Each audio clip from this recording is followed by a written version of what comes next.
What's up, everybody? This week, James and I are going to be diving into some popular NFL draft narratives and letting you know if we're buying or selling those narratives. Make sure you guys are subscribed to our YouTube channel on A to Z Film Room, as well as following us on Instagram at A to Z Film Room and following us on Twitter at A to Z Sports NFL. The football room is now open.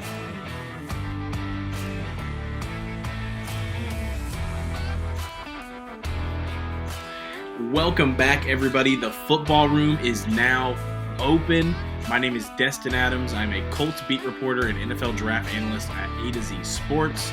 Joined with me, as always, is the guy you guys come here all week to watch his content, James Foster. James, how you doing, man? I'm doing good, man. Feels like I've said it before, like in one of these intros, but really is the final stretch, writing up a bunch of safeties this week. And yeah, kind of wish I could like freeze time and just get as many scouting reports out as possible, but got to call it quits at some point. Yeah, I feel like we're at the point of the draft season where like I'm still watching some tape every day, finding time to do it, but like I feel like for a while, like every day I had like 7 to 10 players that were getting significantly moved on boards, like accordingly as I found more and more tape. Like I feel like I'm finally at the point now where like if a player moves on my board as I'm approaching like my final one that'll post Monday of next week of the draft week, that it's like an individual number, not like a significant jump. And I feel like that's always like my sign that the draft is here. I've watched all these guys as much as I can. Yeah, I have my initial grades, and then once I get into the positional rankings and I'm going through each player individually, finishing up scouting reports I haven't written, that's where like I will really finalize the grades and make sure I'm going through all the extra tape and like going back and okay, he gave up a touchdown that I hadn't seen initially. Let me go see what went wrong there, that sort of thing.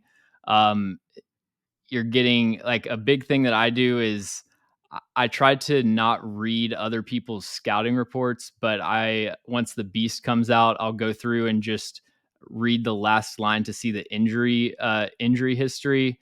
So that can have some slight effects on my grades. And then like if there's anything major off the field, that's, verifiable, that can affect it. But yeah, outside of safety, I'm pretty much finalized with everything right now. The safety class is something else anyway. So like you could be all over the place. I don't even know how there's a consensus number one at this point. But 1 through 8 is just a jumbled mess. Yeah. I mean, depending on who you ask, it could be even bigger. Like because the drop off after Yeah. that top 8 even isn't crazy. But hey, we're gonna go through so many different draft topics today because me and James are gonna be going through popular draft narratives that are going around the world right now, and we're gonna be letting you know if we're buying this narrative or if we're selling this narrative. And the first topic that we're gonna dive into is gonna let us talk about a lot of these first round talents. Adam Schefter this week tweeted out reminding people that the current record for the most offensive players drafted in the first round is 19 players. And he alluded to there are many people around the league that believe that number is going to get surpassed this year. So, James, are you buying or selling that we're going to break the record of 19 offensive players drafted this season?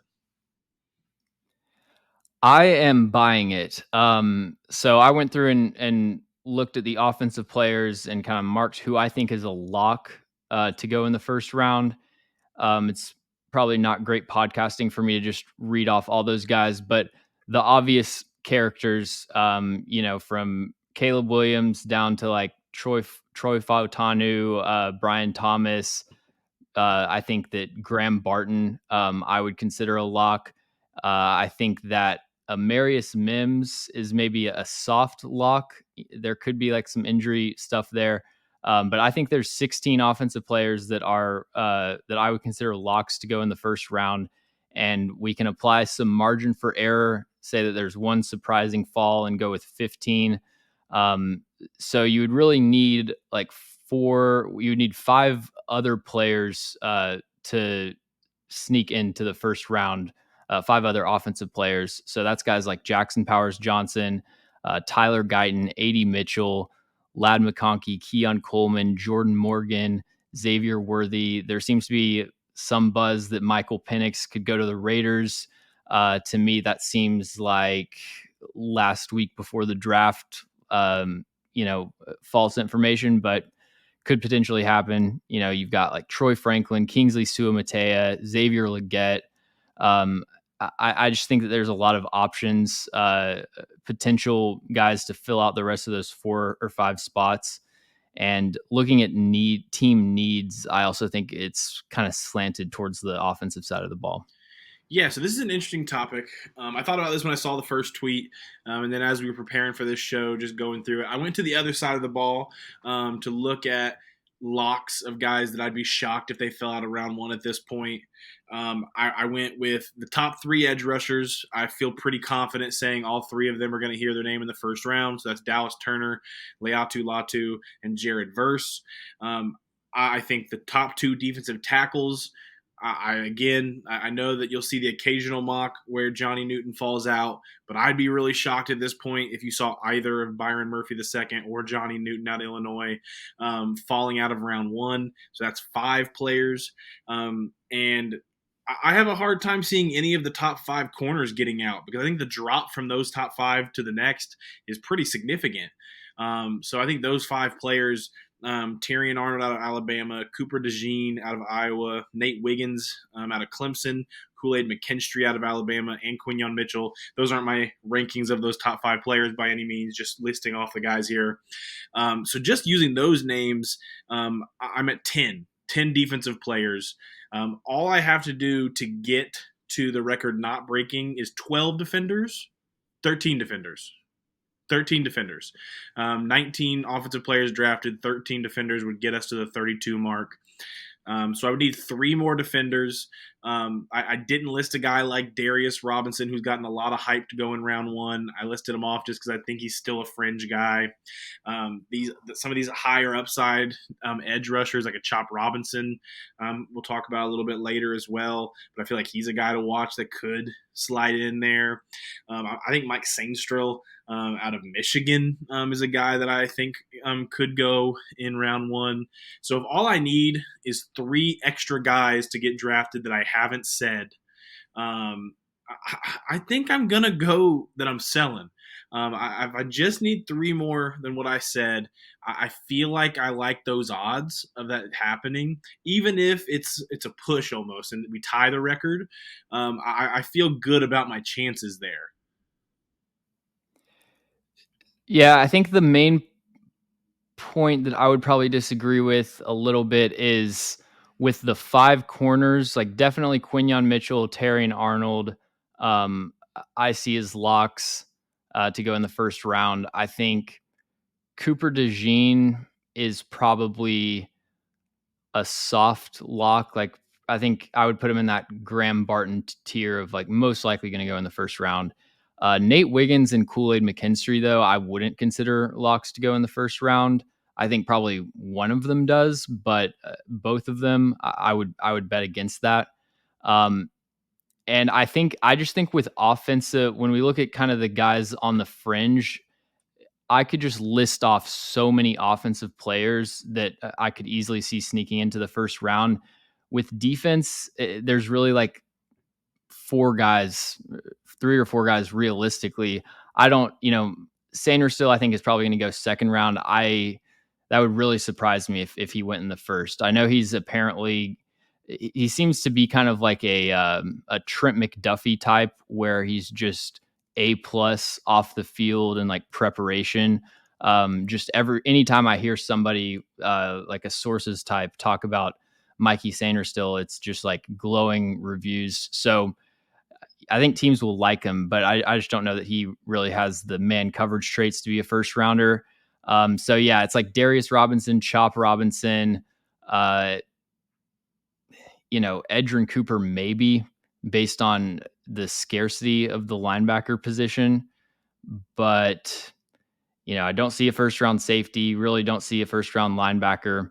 Yeah, I think it's going to be close, but I would still go that they break the offensive record. Yeah, I see your point there. I think the part of this class that I think is going to end up shocking people is because the amount of talent at offense in day two, for example, surpasses like what I see on the defense to where I could see some guys being reached on a little bit just because teams believe they can get a higher caliber receiver, a higher caliber Yeah, that's a good player point. in that second, third round to where some of those fringe defenders end up in the first round. And if all I need is three, on top of what I already said. I just like my odds. Now, am I going to end up being right? No, because I think it's going to be close either way. It's going to be mostly offense in the first round, no matter what.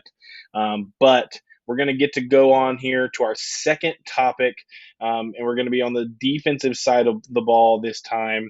And we're going to be talking about a player who his draft stocks rose quite a bit at the end of this cycle. So Marshon Kneeland out of Western Michigan, edge rusher. He's getting a lot of love to go potentially in the late end of the first, the early part of the second. Beginning this cycle, he was more of a third round pick in a lot of people's eyes. So, James, are you buying or selling the notion that Nealon is going to be a top 40 pick in this year's draft? Yeah, I'm definitely buying Marshon Kneeland as a top 40 pick. I think that, as a player, there's a lot to like. He's, I think, one of the best power rushers in this class, probably the best power rusher once you get past Dallas Turner and Jared Verse on the edge. I think that outside of that, he doesn't have, a really diverse move set. I don't think he's a major threat to beat offensive tackles around the corner, but he's got size, he's got length. He had a really good performance at the combine. And when I look at the order of the picks in the second round, I just think there's so many potential Marshon Kneeland landing spots. Carolina at 33 or 39. You got Arizona at 35, Washington at 36. Could even see the Chargers at 37 with kind of an old edge rusher duo there. Kneeland is kind of similar to Thule, and then you got Tennessee at 38. Like those are all spots where I think Kneeland could potentially land, and yeah, I would definitely put money on him being a top 40 pick. I really like the fits for Nealon or any of these high upside edge rushers in the beginning of the second round. You mentioned the Panthers having two picks in that realm. The Commanders are going to have a couple of picks in that realm. And both those teams needing edge rushers helps. I think both those teams really needing a high upside young option helps. So I really like that the top 40 party here because I'm buying that he's going in the top 40. I push back that I think he's going to go. I don't think he's a guy that's going to end up going in the first round. I know that's been a lot of talk here in the last like week or so. But that beginning of the second, I think some of these high upside edge rushers are going to come off, and I think Marshon Kneeland is one of the better options for teams that are going to look at that realm. So I really like the top 40. I'm definitely going to buy on that. Staying in the same wheelhouse here, though, we're going to move it up a little bit more aggressive on the edge rusher front. Are you buying or selling Chop Robinson going in round one? So I'm gonna sell Chop Robinson going in round one. It seems like the NFL might be higher on him than me, but this is partially just me sticking with my evaluation. I don't know if they will, but I feel like teams should have concerns with Chop Robinson's tape. The fact that he doesn't really have any moves. He's probably going to be a minus in the run game, even though he did punch above his weight class at the college level. I still think he's a DPR, probably for his whole career, but definitely early in his career. And I don't know. There's just, you look at the tackles that, if you look at his best plays and you look at the tackles that he beat, like, I don't know anything about Rutgers left tackle, but he looks like one of the most slow-footed offensive linemen in college football. He's beating Iowa. He's beating Massachusetts. Like it's nothing. There's always going to be a jump in level of competition, but it's nothing even close to what he's going to see in the NFL. If he's going up against a tackle that has just adequate pocket range and they can just sell out against the speed rush, like he doesn't have any way of winning with his hands. I actually went back and watched his matchup with the uh, 2022 Ohio State tackles, so DeJuan Jones and Paris Johnson Jr. And man, I think if you watch every rep, it's extremely concerning. Like he had probably 20 one-on-one reps with those two tackles. Didn't have a single win, maybe half a win, and it was a lot of decisive losses because even someone like DeJuan Jones, who's not really light on his feet, like he was able to get upfield enough to block that speed rush, and he just really had no counters. And you can say, well, that was a year ago, and like that's true, but he hasn't really shown any development from that point as far as hand usage and pass rushing moves. So, for all intents and purposes, like it's the same player. Um, on top of that, I don't know that there's a ton of teams that have edge needs in round one. I think that really starts at the beginning of the second round. Yeah, to me, he's an early second round type of player, if I had to guess. Yeah, I mean, he's another fringe guy for me. Into the first, early part of the second is going to be where he hears his name. Athletic freak. I mean, I think that was kind of known prior to the combine, but anyone that didn't know got to watch him test there. You kind of touched on it. Not a guy with a whole lot of pass rush moves. He may have none. He's a guy that literally goes straight to speed just about every single go. I like his get off the snap. So I think there are going to be tackles that struggle against him. But I think at the next level, like he's got to land with a defensive line coach that is comfortable and feels like they can add to his pass rush belt and do it early.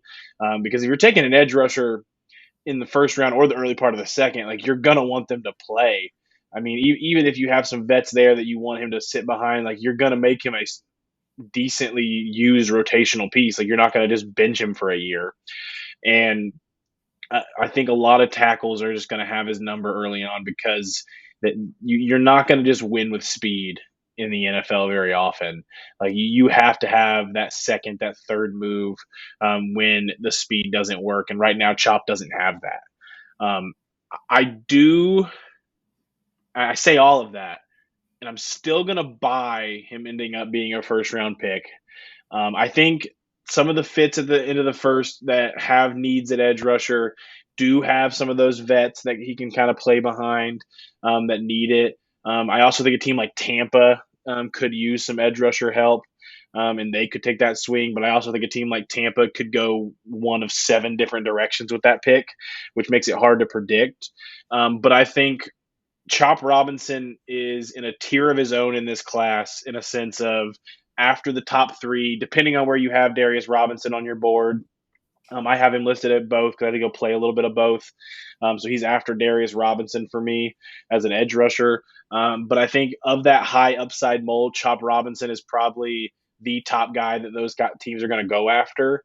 And with a lot of those teams in the late part of the first round having to wait a while until that second round pick, if they don't go him there, they're having to wait. And so similar to like what I said in that first section, I think because of the skill at other positions and the thought that I think one of these 3 guys that I have really close on my board at receiver, at in whatever position you want to call it, I can get Chop here and the drop off from Chop to having to draft 80 Isaac or having to draft so many other guys are coming to my mind right now, but so these other options on day 2 that you can consider, and I think a guy like Chop can end up going in round 1 because of that. Yeah, that makes sense. I mean, yeah, there are some good fits like Detroit could see, but I don't know. There's none that I personally like. It's kind of being clouded by my own personal bias. If Chop And can develop though, putting him opposite of Aiden Hutchinson, who is more of like a skill rusher opposed to a speed rusher. Wins with his IQ as a rusher. Like if you can get chopped to his upside there, like that pairing would be like almost perfect. It's just, do you have the personnel and the coaching staff? And that's not me doubting Detroit. I'm just saying, like, if you draft Chop that high, you have to have full confidence in who is going to be teaching him what he needs to learn. Yep, I agree with you. But going here, we're going to go back to the offensive side of the ball. This one is getting more and more popular by the day. If you're a gambler, the betting books in Vegas are getting more and more confident that this will be the case. Are you buying or selling the notion that Jaden Daniels will be the second overall pick to the Commanders? So yeah, I'm definitely buying that, and I probably, I don't follow the line movement that closely, but I probably would have bought it a month ago. Just not based on my own evaluation. Like I would take Drake May over Jaden Daniels 10 times out of 10, but it really seems like every person that's plugged in is saying that Jaden Daniels is close to a lock to go ahead of Drake May. And as much as I disagree with that, I don't really have any other information to dispute it. I still think that like Jaden Daniels, I mean, imagine Drake May with 3 more years of college experience, and then you give him Malik Neighbors and Brian Thomas Jr. to throw the ball to. Like, I think his tape as a fifth-year senior with NFL receivers would end up looking a lot better than Jaden Daniels' tape was this year. I still think that Drake May's tape this year was better than Jaden Daniels, but the NFL clearly disagrees with that. So, yeah, I think he's going to go number 2. Not a huge fan of that selection, although I do still like him as a top 7 type of player. Yeah, I mean, people are definitely hearing it from somewhere. I mean, there is enough reports out there right now that a lot of high up NFL media members would be shocked if Jaden Daniels wasn't the pick at 2. This whole situation with bringing 4 quarterbacks in for an interview on the same day thing, with Jaden Daniels' agent responding to it on Twitter in a little bit of a negative light, liking some tweets that are shading the move in a negative light. Maybe but like, to me, like, I'm buying that that's what people are saying to these people, and that there is belief that that's what's going to happen, and it's probably going to happen. I just can't believe it. Like, to me, if you're a first time GM, not a first time head coach, obviously, but this is the first time a new regime in this team. I just don't see how you take Jaden Daniels over Drake May. To me, I feel like we're thinking too much here, and we're overthinking the process of, like, this reminds me of the Jaguars going Trayvon Walker over Aiden Hutchinson, because we know what Aiden Hutchinson is, but like, what if Trayvon Walker is this? Like, I almost feel like I feel like Jaden Daniels over Drake May is underthinking it. Like it's like just sorting by yards and like saying, Heisman quarterback is going to be good. I to me, it's all just wording and stuff. But to me, like JJ McCarthy over Drake May is the overthinking it, where it's like, yeah, I'm going to watch 30 average dropbacks in a game, and then one kind of nice backside dig, and be like, oh, this is a pro style offense, and he's the next Kirk Cousins. Like, to me, that's where you really have to squint and overthink. I feel like with Jaden Daniels, it's just watching him throw slot fades and outrun people when we're talking about him as a top 2 pick. Now, I still think he does. I still think he's a lot better reading defenses and throwing over the middle of the field than some people give him credit for. But when we're comparing him to Drake May, which is a high standard, I agree with you. It doesn't make any sense to me. Yeah, I mean, I think the thing that makes is the craziest to me is this like, yeah, but with the offense they're bringing in, they really need that mobility. Like, where is this notion coming that Drake May can't move? Yeah. Like literally, just so many examples on tape of not only extending plays and making throws out of the pocket, but literally running like for first downs, making plays, getting into the end zone with his legs. Like Drake May can move. He is an above average athlete. I guess this world we live in today, where quarterbacks that are going to get drafted in the first round aren't going to test; they're just going to throw. That's the new normal. Is going to create that notion with people, but it seems like I going back to it. I guess I'm buying it because it feels like that's what's going to happen at this point. But man, I can hope at this point is that someone trades up with the Patriots to get Drake May, and all three of Jaden Daniels, Caleb Williams, and Drake May end up in the NFC. Because if Drake May is the quarterback of this class that comes to the AFC, that's just wild to me. That this is how this ends up happening. But that's the NFL. All these quarterbacks want to end up in the AFC. But we're going to move back to the other side of the ball to end this episode. And it'll be interesting because we're going to get to talk about multiple players again. There for a while, there was talks about would there be no defenders taken in the first round. The current Top thought is 10. that we're in the top 10. Apologize. And now we're moving towards where a lot of people see one defender going in the top 10. So, James, are you buying that one or less defender will hear his name called in the top 10 of the 2024 NFL draft? So I think that there will be one defender taken in the top 10, at least. Atlanta is the obvious landing point for pretty much everyone's mocks. They're either going Dallas Turner, or you'll occasionally I've seen Quinyon Mitchell a couple times. I just don't think that with the investment that they've made at skill positions, I don't really think that they can justify, reaching for, a Dunze probably isn't going to be there, but, especially if the top three receivers are off the board, I don't think you can, really justify offense for Atlanta. But even if a Dunze falls, I still think like they just have to find someone that can pressure the quarterback.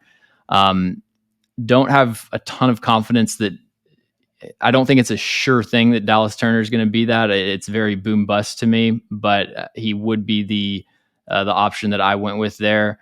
But AJ Terrell with Quinyon Mitchell on the other side could be a nasty cornerback duo. And then I also think that Chicago is in play to take a defender at 9.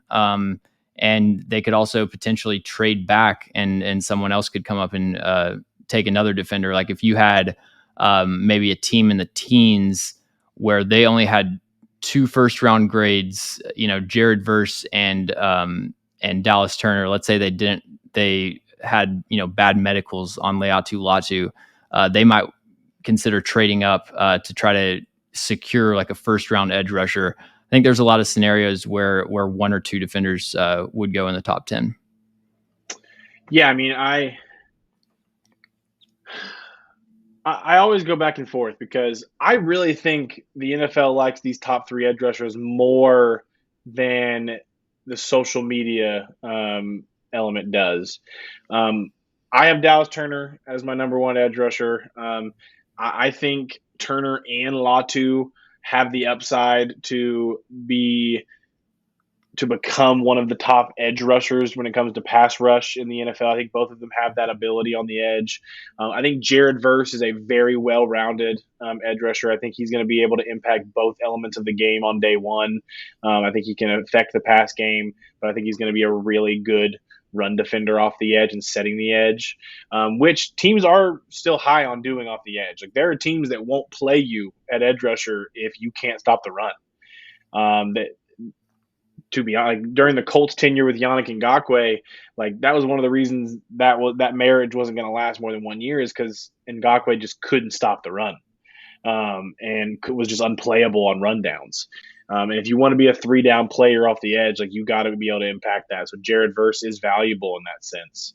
And you talk about the Bears and a possible trade back. I do think one of those edge rushers is a potential for a trade up for some of these teams that feel like they won't be able to get to them, and because the drop off from those three is so drastic.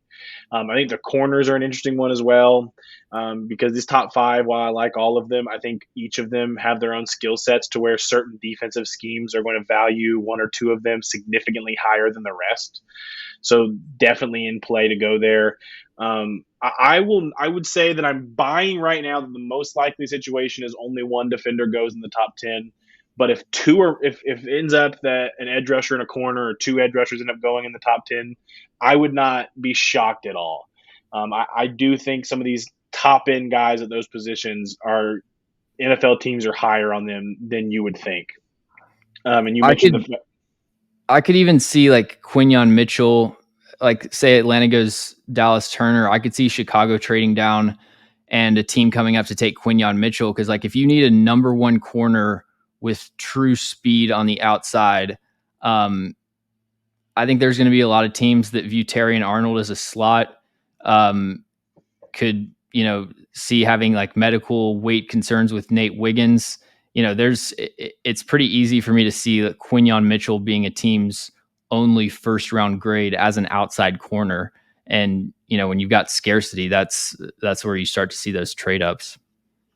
Yeah. I mean, and we know the Bears are a team that are interested in getting extra picks when they can. So with them already selecting at 1, them trading back from 9 is not crazy to me. There's all these talks about the Giants trading back at 6. There's all these talks of the Titans potentially trading back if Joe Alt's off the board. Like, there's going to be opportunities for teams to trade up. And that is what makes it interesting to me, because once those quarterbacks are off the board, like, I think the popular position for trade up for everyone is receiver. But I really think these edge rushers and these corners have an equal shot to be trade up candidates, because I think there's that much of a drop off from those top guys. We'll have to see how it all plays out for sure. The NFL draft is a week from when this is being recorded, less than a week from when you guys are watching this. Super, super soon. And I'm pumped to be able to break down this entire draft. We'll have another episode hopefully before the draft for you guys to react to. Hopefully me and James can kind of put out a prediction of what we think this first round is going to look like before Thursday. But James, do you have anything to say to our listeners?